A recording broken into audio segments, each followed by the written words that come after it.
There are certain companies which don't bring any unique proposition to the table, but there are some other factors that make this script still attractive from an investment point of view. SmartLink Network Systems is a similar story, where the other factors such as decent financial performance, revival in IT spends, the good market share, and huge liquid investments to the tune of rupees 33 per share, and last but not the least, the low valuations make this company still an attractive proposition. So, what is this SmartLink all about? This script has been quite a lot buzzing on the bosses for the last month or so. This script has already gone up by more than 23%. And if we explore this script further, basically, SmartLink is the result of the demerger that took place in DigiLink in 2008, where DigiLink would be focusing on the active networking products, while SmartLink was given the portfolio of the structured cabling products, which is basically the manufacturing and sales of copper and fiber cables.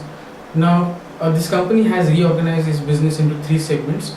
The first segment is basically the DigiLink segment, which handles the core business, that is the manufacturing and sales of copper and fiber cables. This segment basically generates 90% of the business for the company. The second segment is basically the DigiSol segment. The DigiSol segment is a very new segment that the company has entered into. Now, this segment would be dealing in sales of products such as switches, routers, broadband, and VoIP, etc. But at this point of time, this doesn't contribute to the total sales of the company. And the third segment is the DigiCare segment, where the company provides support and services to IT companies. Basically, this also includes some kind of contract manufacturing this company does for some IT companies, and this contributes the balance 10% of the total revenues. In totality, if you look at the SmartLink business today, we believe it is basically going to be the first segment, that is the DigiLink segment, that will drive the growth for this company in the coming years. If we look at, but having said that, there are still factors we believe that this company will do well. First and foremost, one also must understand that though these are very plain vanilla products that the company has at this point of time, there is a market for these products, and the company has actually managed to garner a share of around 18%. And though there people might question actually this kind of a market share, which looks quite on the lower side, it should be noted that the leader, the number one player in this products, basically has a market share of 25%. So considering that, we believe that 18% market share and being ranked number 2 in India is quite commendable, and looks quite an achievement for this company. Second point one we would like you to know is that the computer penetration in India is still low.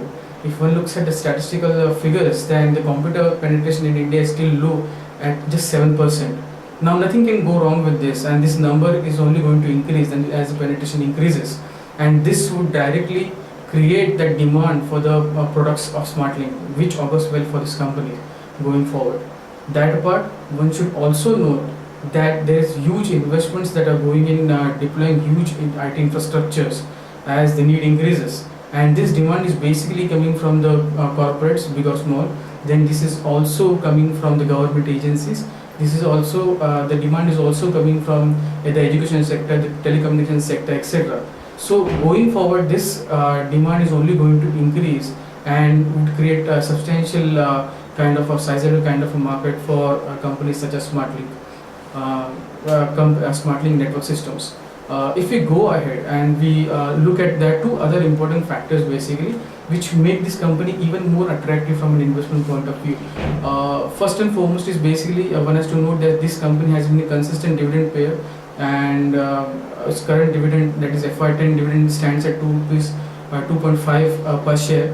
Now this translates into a dividend yield of around 4%, which we believe is quite high and also limits the downside for the company. Apart from that, the company also has huge liquid investments in its books, and if you look at the total investments as on FY10, the total investments and the cash stands at around 97.91 crores, that is almost 98 crores, which we believe is quite huge and translates into 33 per share. So if you look at the market cap of the market cap of the company is around 200 crores at this point of time, and considering 98 crores of just liquid cash, this is quite huge. Coming to the financial performance, we see that the company has already started this fiscal on a very strong note. The company has already posted a revenue growth of around 30%, while the profit growth is 22%. Going forward, we believe this growth should be maintained. If you look at the valuation part, basically, then on trailing 12 months profits, the company is actually available at a PE of 10 times and EV to EBITDA of around 4 times.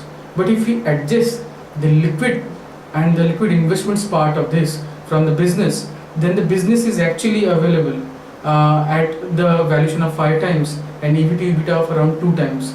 This we believe is quite low and makes this script very attractive from an investment point of view. And we see there is certainly an upside of at least 40% going forward, and we have put a 1 year's target at rupees 90 going forward.